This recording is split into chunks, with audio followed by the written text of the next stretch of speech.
Espace TV, les grandes gueules, le top des GG. Oui, ce week-end, le Premier ministre a été reconduit, mon cher Antoine.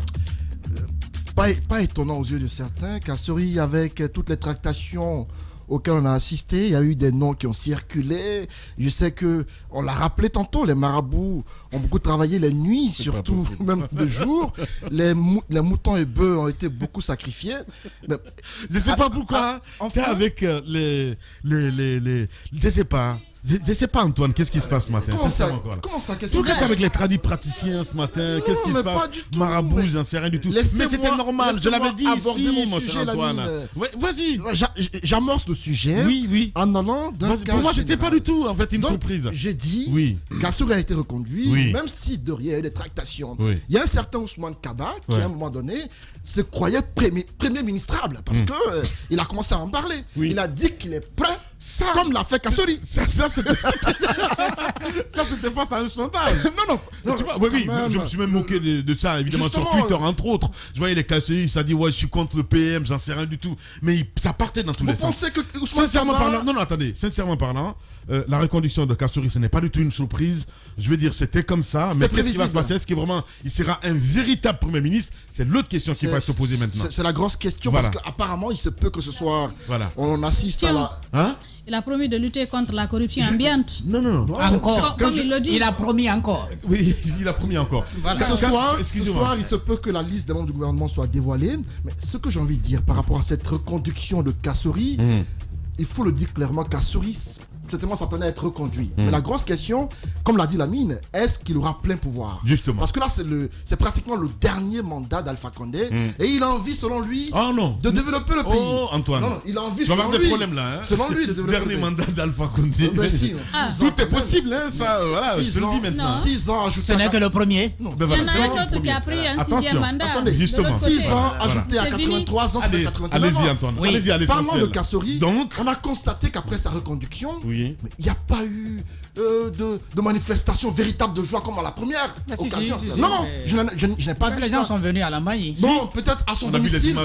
Pour la première nomination, Lamine, on a vu cette forme C'était normal. Non, Lamine. Non. Si le bilan était là, vous auriez vu que les Guinéens l'auraient exprimé à travers les manifestations de joie de partout.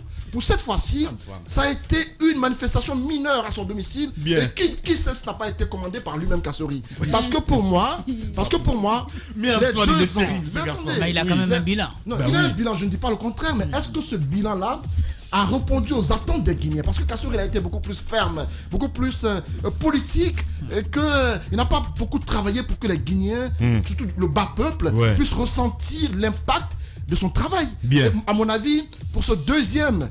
C'est la troisième fois. Pour cette deuxième reconduction. C'est la troisième. C'est la troisième. Ben oui. Ok, pour cette nouvelle confiance qu'on place en lui. Et ça, c'est une première dans notre pays. J'espère, parce c'est une première. Il a encore commencé à parler de corruption.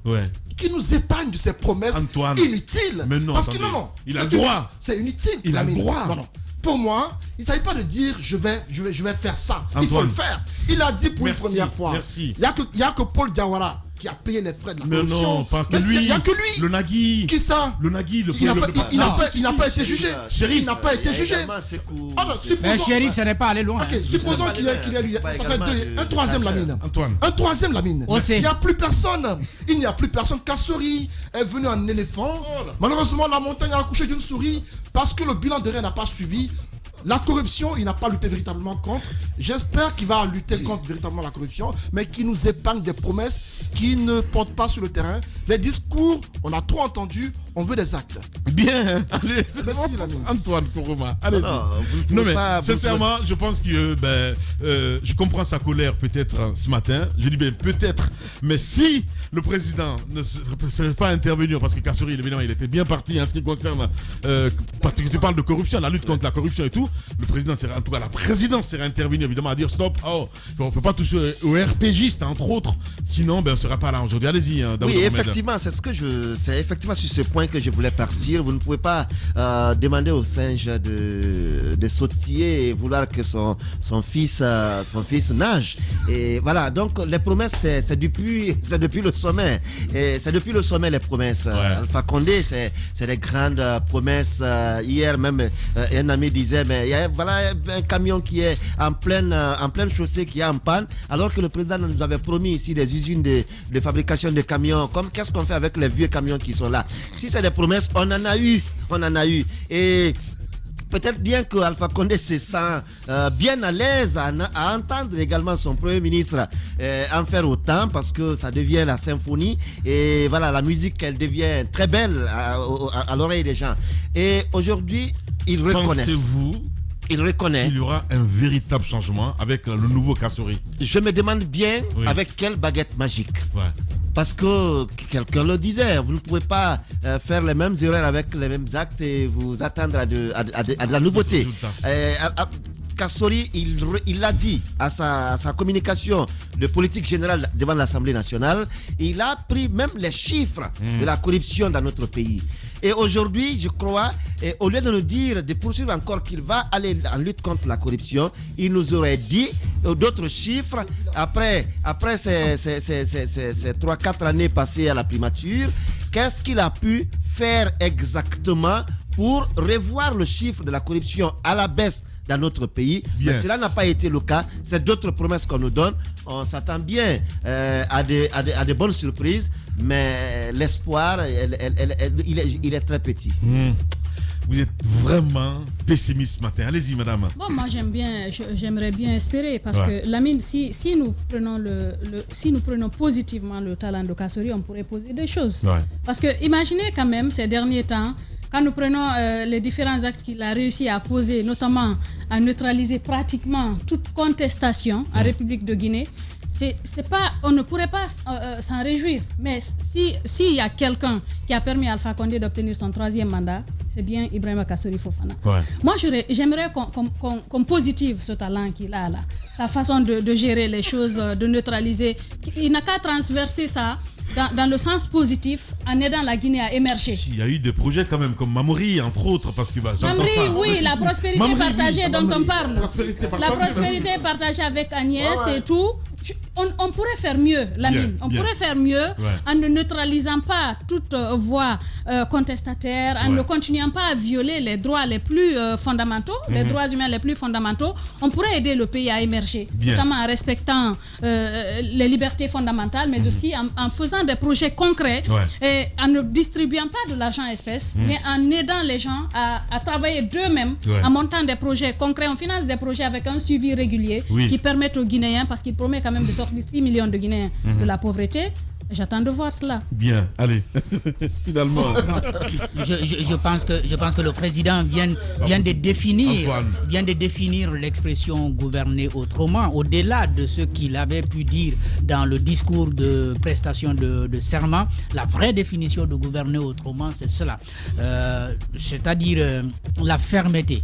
La dernière fois, quand on parlait ici, on regardait un peu le profil. Moi, j'étais allé sur ce volet-là. J'ai dit, si le président opte pour la fermeté, parce qu'il peut se dire le temps passé par Kassory à la tête du gouvernement, ça l'a beaucoup plus arrangé, parce que il y a eu moins de manifestations, et celles qu'il y en a eu qui ont eu lieu, il a pu, n'est-ce pas, les neutraliser. Et aujourd'hui, il est en train d'aller vers la neutralisation de toutes les forces d'opposition. Je crois que c'est le choix de la fermeté qui a été fait par le président de la République. On ne sera pas étonné d'avoir les mêmes figures dans le prochain gouvernement, et les mêmes personnes vont continuer à gérer. Mais je suis d'accord avec Antoine, lutte contre la corruption, là, il n'a qu'à se taire.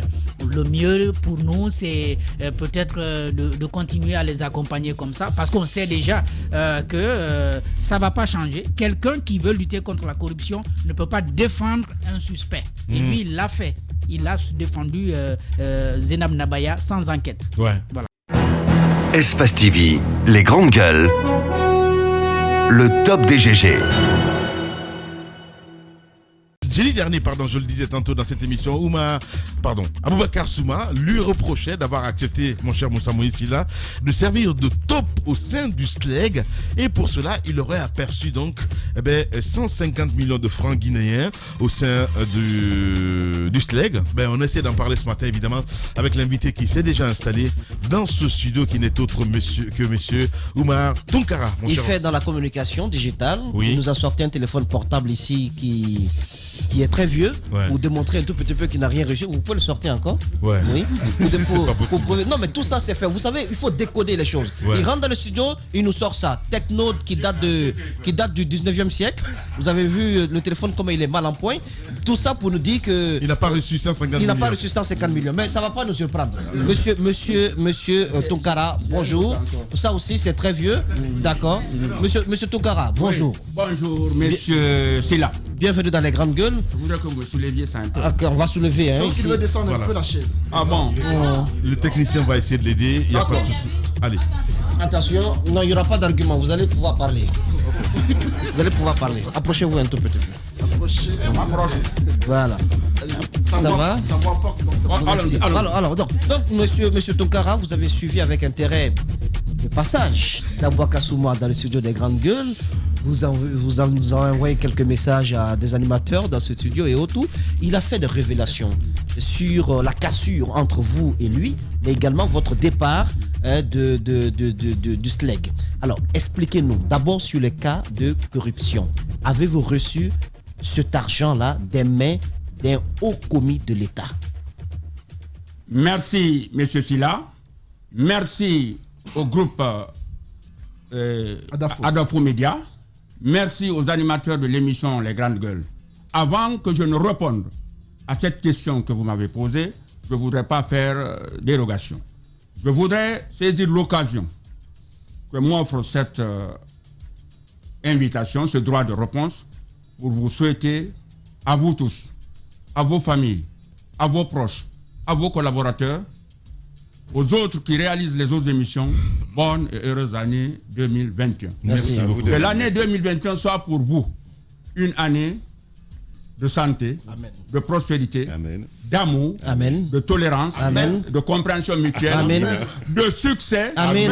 et d'épanouissement intégral et total de Amen. Adafo. Que ce soit l'année de la vérité. Donc ce soit aussi l'année de la vérité On y va. et de la réconciliation. Amen. Amen. Maintenant, je dis haut et fort, devant tous les Guinéens, tous ceux qui écoutent l'émission Les Grandes Gueules, je n'ai jamais reçu. Attention. Je n'ai jamais reçu rien de qui que ce soit. Non, c'est pas. Non, attention. Monsieur Tounkara, Oui. vous savez, nous sommes au 28. Je sais pas, mon matière digitale n'est pas très au point, peut-être, mais vous savez, il y a des choses numériques qui se passent. Vous êtes filmé sans le savoir. Il faut que tu vous parles. êtes filé sans le savoir. On vous prend en photo avec des boutons qui servent de caméra sans le savoir.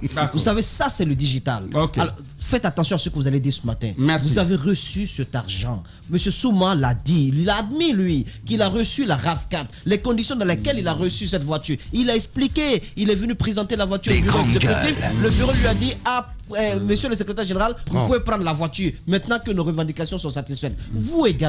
Mais passez à table.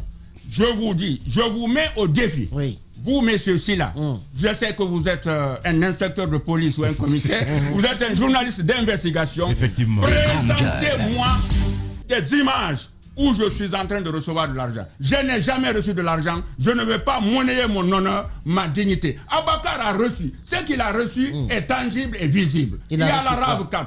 Il a la RAV4. Oui, ça. Et il a ces deux villas. Et ces deux villas, et ces forages et la RAV4 là. Comment voulez-vous un instituteur qui est sorti de l'école normale primaire de Koba, qui n'a pas un salaire égal ou supérieur à 3 millions, qu'il fasse tant de réalisations? Il est facile de dire tel est corrompu, tel est ceci, tel est cela. Vous-même, Monsieur Tounkara, vous avez été taxé de corrompu. Il a dit à tous les enseignants réunis de ne pas suivre l'espace parce que vous êtes une oui, vous savez, Tounkara. ici nous ne sommes pas haineux, nous ne sommes pas rancuniers ici. Moi ici aussi, on je reçoit le suis tout pas. le monde. Ce que je dis, je le dis sans passion, sans haine. Si on fait un lien, si on fait un lien, vous savez, si on fait un lien entre ce que vous avez pu réaliser ces derniers temps et votre niveau de vie qui a changé, par rapport au salaire que vous recevez, vous comprendrez que vous pouvez être guillotiné pour cela. Non. Je dis non. Vous n'avez pas fait de réalisation ces derniers temps, non. M. Souma, non. M. Tonkara? Non. Mais à Conakry, quand vous êtes arrivé, Antoine, s'il te plaît, quand vous êtes arrivé, M. Aboubakar Souma dit que vous avez habité chez lui. Aujourd'hui, dites-nous, est-ce que vous habitez dans votre propre maison ou bien vous êtes en location quelque part? Comment ça se passe? Excusez-nous l'indiscrétion.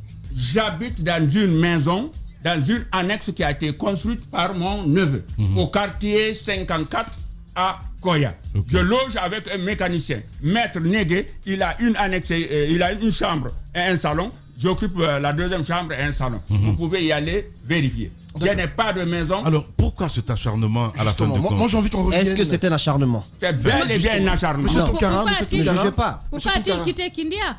Avant, vous viviez à Kindia, notamment quand les mouvements ont commencé, on nous apprend que pratiquement beaucoup plus régulier. Ici, vous êtes pratiquement à Conakry. Que s'est-il passé? Pourquoi vous n'êtes plus à Kindia? Quand les réunions syndicales sont annoncées, Kindia, Conakry, la route est assez mauvaise. Je viens à Conakry.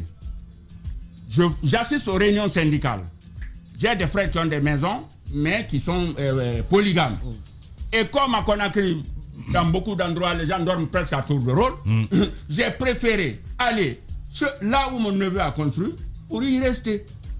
D'accord. Est-ce que c'est pas cette maison dont parle Aboubakar Souma qu'on vous aurait offert un terrain sur lequel vous êtes en train de construire? Parce que je n'ai jamais commencé à construire. Vous pouvez aller vérifier. On a tout de même entendu beaucoup de choses à votre sujet. J'étais de ceux-là qui au départ disaient que vous étiez l'un des parents pauvres de cette grève parce que votre principal, qui est Aboubakar Souma, a fini par avoir une RAV4 et vous rouliez dans les Magbana pour venir dans les émissions.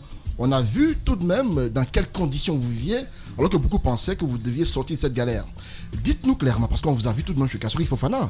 On vous a vu sortir de chez Kassouri. Vous niez l'information.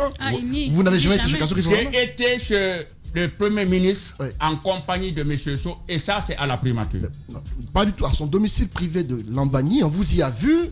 Et on nous a confirmé que vous étiez présent de ce côté. Attention, monsieur Tonkara. Pas du tout. Vous ne confirmez pas que vous avez été chez Kassouri Fofana? Non. Jamais être chez Dr Kassouri n'est pas un problème. Non. Vous n'y avez jamais été? J'ai été... Vous êtes ami de promotion de Kassouri, mais on nous apprend tout de même que vous avez été la top de Kassouri au sein du SLEG. Vous étiez là pour apporter des informations auprès de lui. Lorsque le SLEG faisait des réunions, c'est vous, Tonkara, qui rapportiez cela à Kassouri. Et par la suite, pour vous récompenser, on vous a remis pour un départ 150 millions. Et ainsi de suite, les montants suivaient. Roméo est là. Roméo, il a reçu des choses. Roméo est là. Roméo lui a reçu. Votre ami de galère. Il a reçu une Mazda 3. Je voudrais que vous téléphoniez, s'il vous plaît. S'il vous plaît. Vous êtes des journalistes.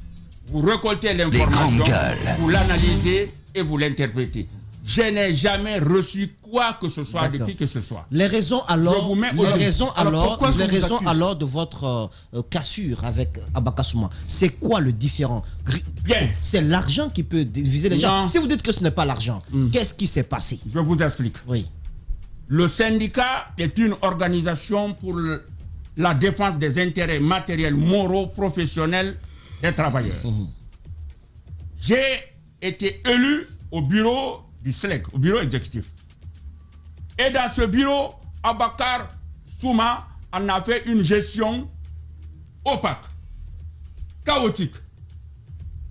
Chaotique avec les résultats qu'il a obtenus quand même. Et puis, il n'écoutait pas les conseils. Je l'ai toujours dit, Aboubakar Souma, faisons un syndicalisme intelligent. Le bon syndicaliste doit tenir compte du contexte, du moment, du rapport de force et de l'intérêt des mandats. Mais lui, quel est son problème? C'est le radicalisme, l'autoritarisme, l'arrogance, la défiance. C'est pourquoi on a jugé que vous êtes assez mou. Et puis se nourrit de riz et de préjugés et de suspicions. D'accord. Quand il a pris la décision pour l'exclusion ou pour la suspension d'un membre du bureau exécutif, il faudrait un conseil syndical ou un congrès syndical ou une assemblée générale. Cette décision, il l'a prise sous l'effet même de l'émotion. sans se référer au statut et règlement intérieur. Moi, je ne suis pas venu au SLEG pour être un béni-oui-oui, pour être un robot ou un automate. Je suis venu au SLEG pour la défense des intérêts matériels, moraux et financiers des travailleurs. Et je n'ai jamais signé un serment d'obéissance aveugle à Boubacar Souma. Donc, vous estimez qu'il a failli à sa mission, c'est ça? Il a failli à sa mission parce qu'il a voulu gérer le SLEG en monarque de droit absolu. Bien. Allez, on va revenir dans un instant parce que c'est l'heure, la radio, évidemment. On est obligé de faire une prolongation. Bah oui, parce qu'il n'y a pas d'excuse là-dessus. Espace TV, les grandes gueules, le top des GG. Ces accusations, ben, c'est plutôt farfelu, on va dire. On comprend pas. À la fin du compte, on disait, avant la pause, Antoine le rappelait que vous étiez tout le temps avec le PM. Bon, d'aucuns diront, mais non, mais ce n'est pas du tout un péché d'être avec le Premier ministre. On sait aussi que vous êtes très proche aussi du gouverneur de la Banque centrale de Guinée. Je parle de Luceni Nabé, entre autres. Qu'est-ce qui se passe-t-il? Pourquoi l'implosion du SLEG aujourd'hui? Et on ne choisit pas ses parents. Oui. On ne choisit pas ses condisciples. Oui. C'est un fait de l'histoire ou un hasard. Le Premier ministre, oui, Kassori Fofana, oui, le gouverneur de la Banque centrale, Dr Luceni Fofana, Dr Luceni Nabé, oui, nous nous sommes rencontrés à Gamal, sur les bancs de l'université. Oui. Quel que soit le statut qu'ils occupent, oui, je ne peux pas nier que nous nous connaissons. Mais de là, convertir les intérêts du SLEG par des fréquentations, ou bien par des intérêts, ou bien m'ériger en top, c'est une accusation infondée. Mon éducation ne me le permet pas, ma formation aussi ne me le permet pas. C'est des accusations infondées, mais fait à dessein pour ternir mon image. La dernière fois que j'ai été chez le Premier ministre, c'était à la primature, c'est avec les membres du bureau, les membres de l'intersyndical, SNE, FSPE, et SLEG et Sénazur. D'accord. Vous êtes nombreux tout de même au sein du SLEG. Pourquoi est-ce que c'est seulement vous qu'Abaka Souma a accusé en disant que vous avez reçu de l'argent attendez que je finisse, et que vous êtes la top au sein du SLEG? Parce que lui, il a reçu une voiture, il n'a pas caché. Il a dit clairement qu'il a reçu et qu'il a présenté à l'Assemblée Générale. Il a demandé votre avis. Vous étiez là ce jour, non? Jamais il n'a présenté cette voiture.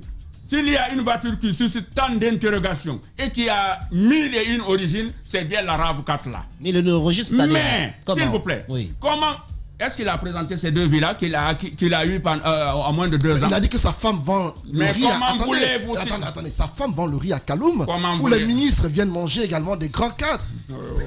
Monsieur Antoine, vous êtes un journaliste qui a une réputation nationale et internationale.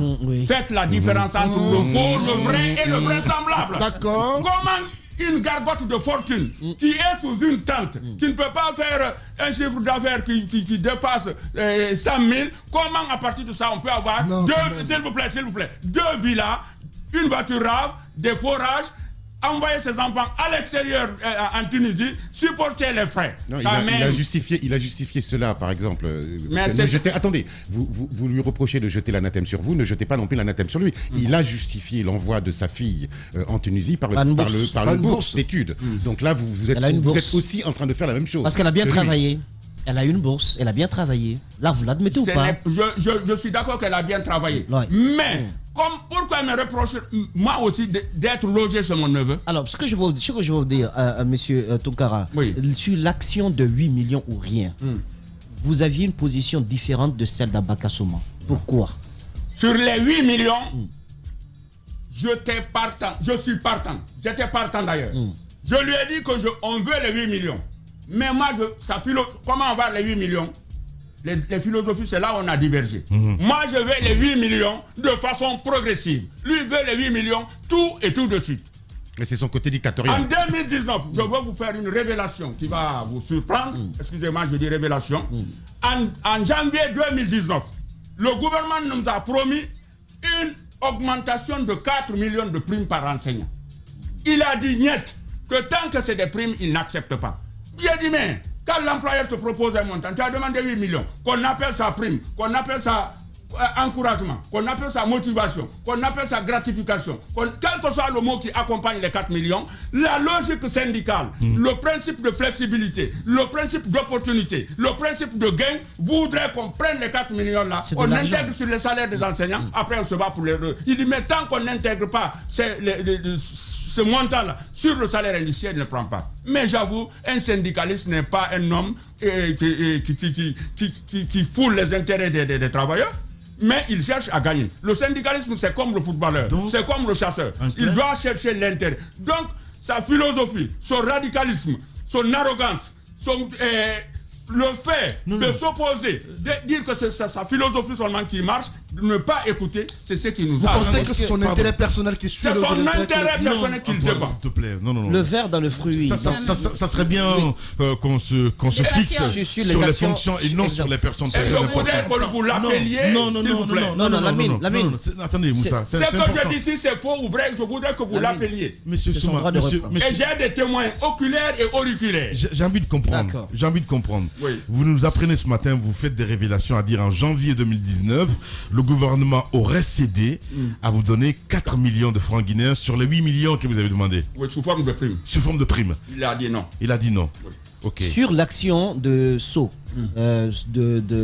qui est maintenant à la tête de l'USTG, et parce que vous êtes considéré comme étant constitué le verre dans le fruit du SLEG. Donc c'est vous qui avez peut-être contribué au pourrissement de la situation là-bas. Quelle a été l'action de M. Sceaux? C'est-à-dire les rencontres occultes dont M. Sceaux m'a parlé ici avec les officiels de la République, le fait de l'amener à changer de position quand il tenait coûte que coûte à avoir ces 8 millions. Quelle a été l'action véritable de ce monsieur? Le général Abdoulaye Sow a été d'un apport important dans la résolution de tous les problèmes du SLEG. Tous les actes, tous les accords, tous les protocoles, il en est signataire. Oui. Quand on a gelé les salaires des enseignants, il s'est déplacé spécialement pour aller négocier auprès du Premier ministre pour que les enseignants soient dégelés. Et vous savez, l'enseignant n'a qu'un salaire fixe. Oui, absolument. Il y a des enseignants qui n'arrivent même pas à trouver à manger. Oui. Et en matière de construction, je vous l'ai dit ici une fois, il y a des enseignants qui ont des soubassements plus vieux que leur fils aîné. Général Sow est allé plaider la cause des enseignants auprès du Premier ministre. Il a été sensible à sa plaidoirie. Il a libéré les salaires. Il a dégelé les salaires. Avant qu'il ne vienne faire le compte rendu, Abouakar Souma s'attribue ce succès-là. Il tire la couverture de son côté. En fait, même lors de l'élection du général Sow au palais, moi, Abouakar a voulu être secrétaire général. Je lui dis non, tu n'as ni la qualité, ni les connaissances, ni les compétences, ni l'aura, ni l'influence pour être secrétaire général de l'USTG. Ah oui? Parce qu'il faut des qualités morales, intellectuelles, académiques et syndicales. De l'autre côté, il y a eu tout de même des cotisations des enseignants. À l'issue de l'obtention des 40%, on a appris que chaque enseignant dans tout le territoire guinéen a cotisé pour le SLEG. Le SLEG a eu beaucoup d'argent. Oui. Vous en avez fait quoi concrètement? Je vous jure, la main sur la conscience. Les 20 000 qui ont été donnés en 2018 et les 60 000 qui ont été en 2019. Par enseignant? Par enseignant, je n'en sais rien. Vous trouvez pas sur combien d'enseignants? Vous trouvez pas que ça pue un peu toute cette histoire? Moi, je sens que ça pue. Ah, mais là, attendez qu'il réponde à la question. Je n'en sais rien. Par enseignant pour un départ, puis 60 000 par enseignant. Oui, en 2018. Sur combien d'enseignants? Sur, disons, 45 000 enseignants. 45 000 fois 20 000? Oui. Ça fait des milliards. Plus 60 000? Oui. Ça fait des milliards. Oui. Vous en avez fait quoi de ce Moi, je n'en sais rien. Vous avez son numéro de téléphone, demandez-lui s'il a une seule fois fait un compte rendu financier. C'est lui et le trésorier qui savent ce montant-là a été utilisé à quelle fin. La seule chose qu'on sait, il nous dit qu'il a fait la réflexion du siège. Ok, monsieur, quand Lamine vous dit de ne pas personnaliser le débat, en fait, ce qui vous dérange là, somme toute, c'est de voir que comment il s'appelle, Souma vit comme un pacha, et pendant qu'il demandait au gouvernement, aux syndiqués, aux enseignants d'aller en grève et il n'a pas accepté ça. D'accord. Donc vous lui reprochez cela. Non. Ce que je lui reproche, c'est que Abouakar Souma a fait du SLEG un capital. D'accord. Et la grève un fonds de commerce. Une entreprise privée en gros. Tant que les grèves se font, il demande de l'argent à ses bailleurs de fonds. Lesquels? Dès que la Vous avez grève... les preuves de cela? Les bailleurs de fonds, c'est qui? Demandez-les lui. Non, on vous demande à vous, c'est vous qui accusez. Ceux qui lui donnent l'argent. On m'a dit à l'époque, on nous a appris à l'époque que... Non, c'est ce que je veux poser. Mais répondre à ça. C'est là-bas, c'est la question que je veux poser. La ligne de démarcation entre le SLEG et le monde politique avait été brisée. Il paraît à l'époque, lorsque vous étiez vraiment, la lutte avait atteint son paroxysme. Est-ce que les bailleurs de fonds auxquels vous faites allusion venaient de là? C'est-à-dire du monde politique. Les opérateurs économiques. Exactement. Vous-même, vous l'avez dit lors de la dernière émission. Oui. Il dit qu'il était proposé comme représentant du FNDC. Coordinateur. Donc, il a dit, c'est moi qui l'ai dit, c'est vous-même qui l'avez interrogé. Oui, tout à fait. Avec attention. Mais qui n'a pas accepté. Donc les commerçants vous ont soutenu financièrement. Ils l'ont soutenu. Je n'ai reçu rien de personne. Non mais répondez à ces questions, c'est très important. Il ne nous a jamais dit une contribution d'un commerçant. Téléphonez-lui. C'est pour ça que j'ai demandé qu'il soit pas ça. Il vous a pas dit, mais est-ce que vous admettez que ces fonds sont parvenus au SLEG? Vous jetez un pavé dans la mare. Je ne saurais le dire. Mais comment avez-vous su qu'il y a eu des montants si vous ne savez pas la destination des montants qui ont été donnés? Comment vous le savez? Comment le savez-vous? Mais madame, s'il vous plaît, dès ce qu'on voit est tangible. Quand on dit des bailleurs, ça doit avoir des noms. Non, mais on veut des preuves. C'est on ne peut pas voir des choses. Le problème dans notre pays. Et dire qu'il y a eu des bailleurs sans savoir. Il y a eu combien, par exemple, en espèce qui a été donné? Il ne nous a jamais dit quoi que ce soit. Monsieur Tounkara, le problème en Guinée, c'est que tout le monde lance des accusations gratuitement et des anathèmes. On veut des preuves. Vous nous dites, vous nous dites, et je vous cite, il a été financé par des bailleurs. Quels sont ces bailleurs? Je le saurais le dire. Alors pourquoi vous le saurez le dire? Pourquoi vous avancez cela alors? Si vous le saurez le dire. Donc il n'y a pas eu de bailleurs. C'est que je sais pourquoi il ne veut pas que les grèves finissent. Parce que la grève est pour lui un fonds de commerce. On l'a compris. Ça. Oui, il gagne cet argent. Oui, il gagne cet argent, le capital. Parce que pour parler de commerce, il faut avoir un capital. Le capital vient d'où? Il utilise la grève pour demander de l'argent. Mais pourquoi à chaque fois, à votre avis, à chaque fois qu'il déclenche une grève, il est accompagné par les enseignants? Mais vous savez, quand la manipulation est forte, l'intoxication est forte, mais je suis sûr et certain que vous savez, vous savez ce que c'est que la manipulation. Oui, c'est une stratégie qui est bâtie pour faire à quelqu'un ce qu'il ne voudrait pas faire s'il est en possession de tous les éléments, de ses facultés. D'accord. Sur ce plan, en manipulation, en mensonge et en intoxication, il doit avoir vraiment un trophée. Non. Vous ne trouvez pas que... Justement, monsieur Tounkara, vous ne trouvez pas que les combats qui ont été menés depuis le début, quand je parle des 40%, quand je parle des primes d'incitation, parce que c'est à l'initiative quand même du SLEG, vous ne pensez pas que c'était quand même pour un résultat qui est tangible, là, dont bénéficient aujourd'hui les enseignants? Est-ce que vous pensez que ça, c'est Abouakar Souma qui récolte les résultats, là, tout seul? Le 40%, c'est moi qui était le président de la commission de négociation. Il a dit ici. Les 40%, nous les avons eus par la synergie, l'implication de tout le monde. Bien. Et ces 40% ont profité à tout le monde. Mais, depuis qu'on a eu les 40% là, je lui ai dit, à partir du moment où on a gagné 40%, faisons une grève intelligente pour ne pas que les cours soient bloqués, qu'il n'y ait pas de remous dans les écoles. Nous négocions, nous gagnons, les cours reprennent. Il dit non, il faut 2017 grève, 2018 grève, 2019 grève, 2020 grève. Des grèves stériles, des grèves improductives qui n'ont fait que des victimes. Dernière question à vous, Omar. Si vous devez faire le bilan du SLEG aujourd'hui, de 2017 à nos jours, comment est-ce que vous le présenteriez? Le SLEG a-t-il fait des résultats ou pas? Le SLEG a deux résultats. Les 40% qui ont été donnés par le gouvernement à tous les fonctionnaires. Et tout dernièrement, les primes d'incitation qui ont été négociées par l'intersyndicale. Et je vais vous dire quelque chose. Monsieur Guirassy, souffrez que je vous dise cela. Allez-y. Cette prime d'incitation, le président, dans son discours de décembre 2019, il a dit qu'il va, 2020, qu'il va améliorer les primes au premier trimestre de 2020. Oui. Il a dit, je suis venu ici. Ici même, j'ai dit aux enseignants, compte tenu du fait que le président a tenu cette promesse, reprenons le chemin de l'école, enseignons nos frères et sœurs. Parce que si nous discutons avec les plus hautes autorités du pays, c'est parce qu'on a été à l'école. Et l'autre disait, mettez des écoles partout, enseignez, former, montrer, démontrer. L'école est le point culminant de la civilisation. Les arrêts de cours ont conduit à quoi? Et quand on nous a invités maintenant à la fonction publique pour négocier, imbu de sa personne, il dit qu'il ne va pas, que c'est du bluff.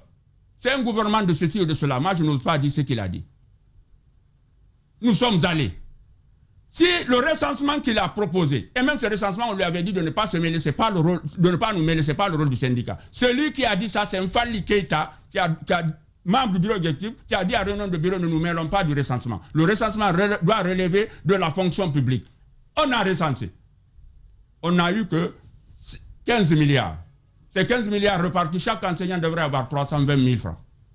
Arrivé à la fonction publique, la FSP, le SLEG, le SNE, le syndicat de l'enseignement supérieur, on a plaidé pour que le président, on a fait un plaidoyer à l'adresse du président, il a augmenté 6 milliards,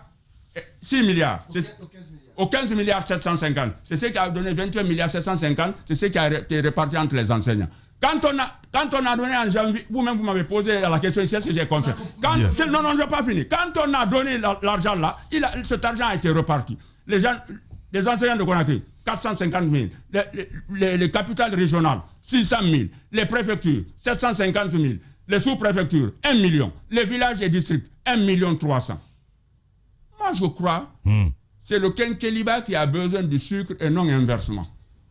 Quand l'employeur te propose un montant, quel qu'il soit, tu le prends. Et il a jeté l'anathème, l'opprobre, le discrédit sur nous pour dire que nous sommes des syndicats manipulés, nous sommes des syndicats corrompus. Aujourd'hui, cette prime d'incitation est un motif de joie pour les enseignants qui, pour la première fois, depuis 1958 en 2021, ont eu une prime qui va au-delà d'1 million, 1 300 000. Et c'est pour moi le lieu et l'occasion de remercier très sincèrement, infiniment, au nom de l'intersyndicale de l'éducation, le président de la République, le Premier ministre, le ministre du budget et son cabinet, le ministre de la fonction publique et son cabinet, le ministre de l'éducation et son cabinet, le ministre... Bien. Tous ceux qui ont contribué à ce qu'on obtienne ces primes. À l'heure où je vous parle, des missions sont en train d'être constituées pour donner ces primes-là à l'intérieur, qui ont accusé certes un retard, mais qui sont à l'heure là disponibles. Il y a deux choses qu'il ne faut pas, qu'il faut rejeter dans son comportement. C'est l'orgueil et l'ingratitude. Bien. Oumar Tounkara, il est syndicaliste. Il est notre invité ce matin chez les GG sur Radio Espace. Espace TV, les grandes gueules. Le top des GG. On s'intéresse à l'actualité évidemment.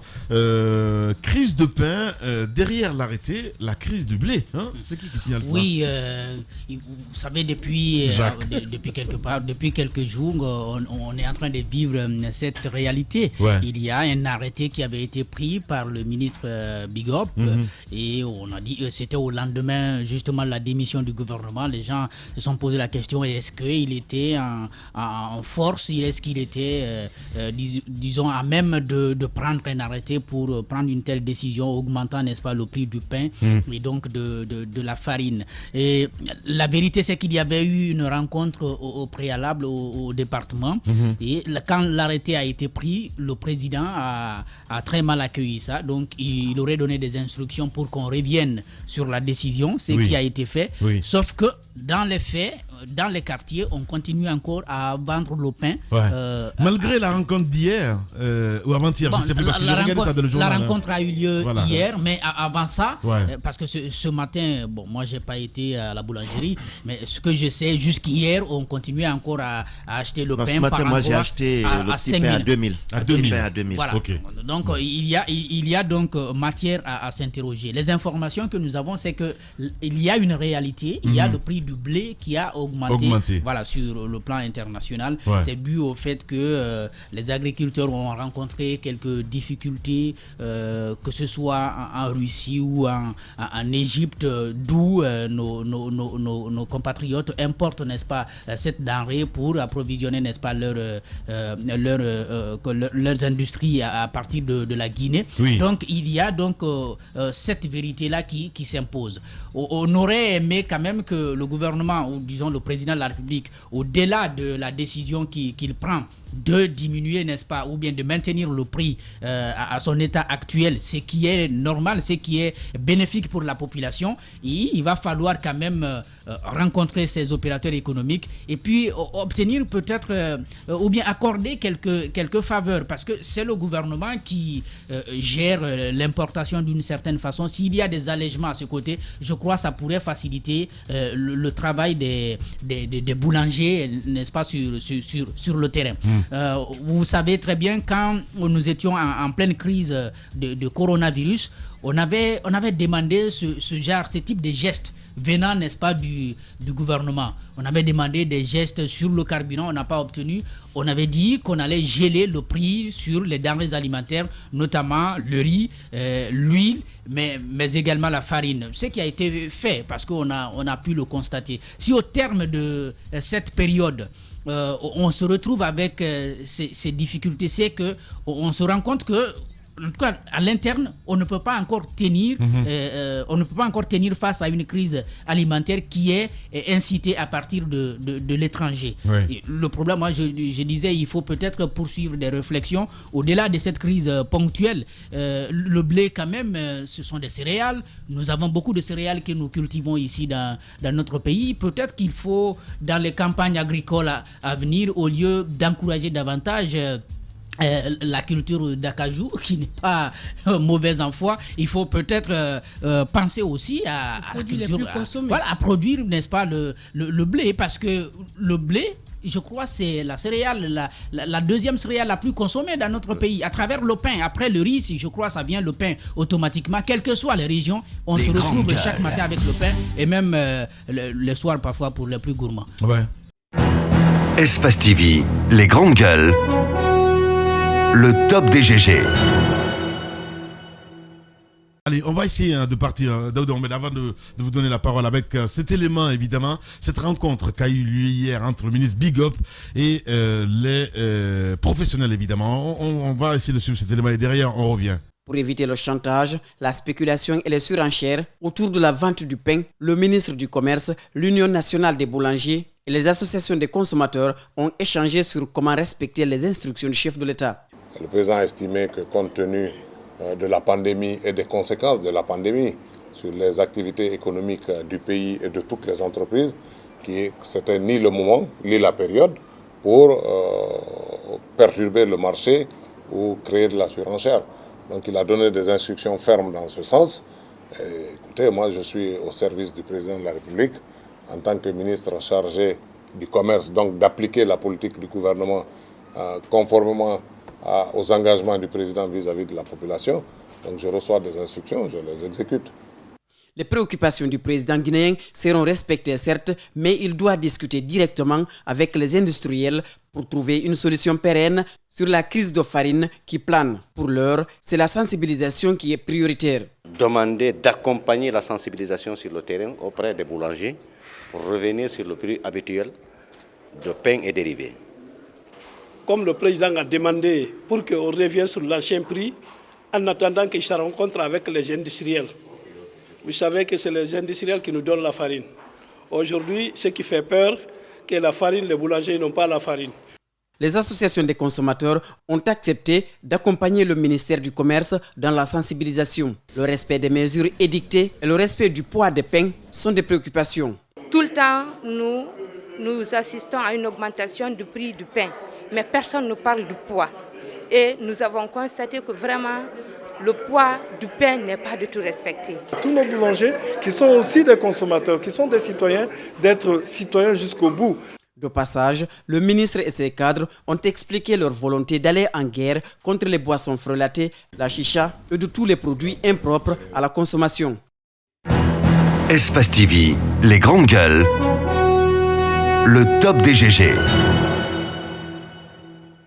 Daouda, on a écouté cet élément, on a regardé en même temps la télévision. Oui, effectivement, on a écouté le ministre d'abord qui est revenu sur les motivations données par le président de la République parce qu'il faut l'inscrire aussi dans un cadre un peu politique parce qu'il trouve que ce n'est pas encore opportun que le marché soit perturbé et cette opportunité, je crois, elle n'est pas autre que politique.